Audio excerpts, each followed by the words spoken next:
E se eu te dissesse que há um bosque onde o vento sussurra nomes que ninguém mais se lembra? Um lugar onde a terra é tão vermelha que parece manchada de sangue e onde os caçadores que entram nunca mais saem? Esse é o Bosque Vermelho, um lugar proibido nas montanhas da Coreia Antiga, onde dizem que vivem espíritos vingativos da natureza, menos almas que um dia foram homens, mas agora guardam a floresta contra qualquer invasor. Hoje você vai conhecer a lenda dos espíritos do Bosque Vermelho, a maldição que transformou a ambição humana em um castigo eterno. Há séculos, entre as montanhas de Gengon, existia uma floresta conhecida pelos aldeões como o Wazan, o Monte do Fogo. Ali, as árvores cresciam com cascas avermelhadas e folhas que, mesmo fora do outono, mantinham um tom escarlate intenso. Diziam que o solo estava tingido pelas batalhas antigas travadas naquela terra, menos sangue de guerreiros, animais e inocentes. Com o tempo, o bosque passou a ser evitado, pois os viajantes que cruzavam por ele relatavam ouvir vozes, risadas e o som de passos entre as árvores, mas havia quem não acreditasse nas histórias.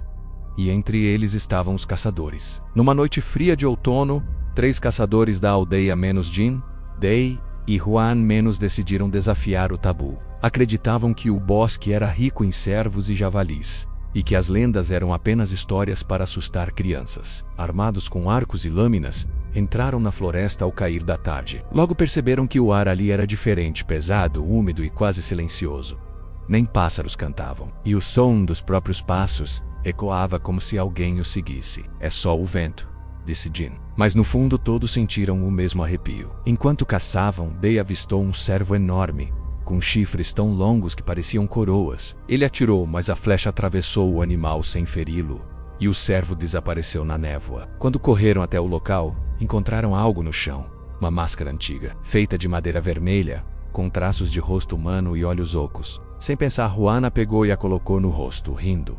Talvez assim os espíritos me temam. Mas no mesmo instante o vento soprou forte e as árvores começaram a ranger, como se a floresta estivesse viva. De repente, Juan parou de rir. Seus olhos ficaram vidrados e uma voz profunda saiu de sua boca. A floresta não esquece. A floresta cobra. Ele caiu no chão menos morto. Apavorados, Jin e Dei correram, mas o bosque parecia mudar de forma. Os caminhos se fechavam, as árvores se moviam, e cada sombra parecia observá-los. De repente viram figuras humanas entre as árvores, homens e mulheres de pele pálida, vestidos com roupas antigas, com olhos brancos e vazios. E então perceberam. Eram os antigos caçadores, aqueles que haviam desaparecido ali séculos antes. Os espíritos cercaram os dois e sussurraram: a natureza não pertence aos homens. Vocês tomaram o que não era seu.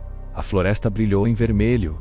Gritos ecoaram, e o silêncio voltou menos, como se nada tivesse acontecido. No dia seguinte, os aldeões encontraram apenas os arcos, cobertos de musgo e sangue seco. Tempos depois, um xamã errante chegou à vila. Ao ouvir a história, ele foi até o bosque e realizou um ritual de purificação. Acendeu velas em formato de círculo e invocou o espírito da montanha. Durante o transe Suavas Modu, era o próprio espírito falando através dele. Os homens cortaram, caçaram e queimaram. Agora, o bosque respira a dor deles. O xamã então explicou.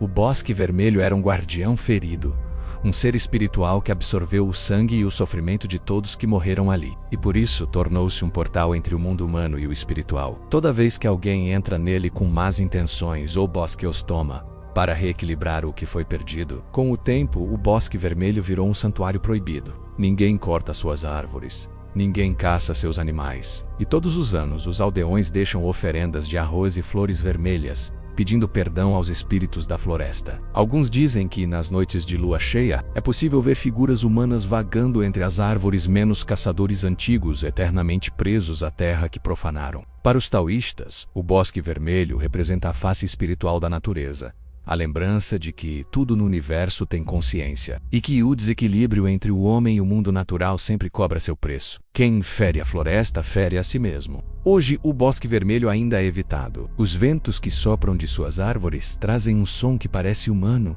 menos como lamentos distantes, misturados ao farfalhar das folhas. Talvez sejam apenas histórias antigas. Ou talvez os caçadores ainda estejam lá, presos entre o arrependimento e a eternidade, guardando a floresta que tentaram destruir. Gostou do vídeo? Se inscreva no canal e descubra outras histórias onde a natureza e o sobrenatural se tornam um só.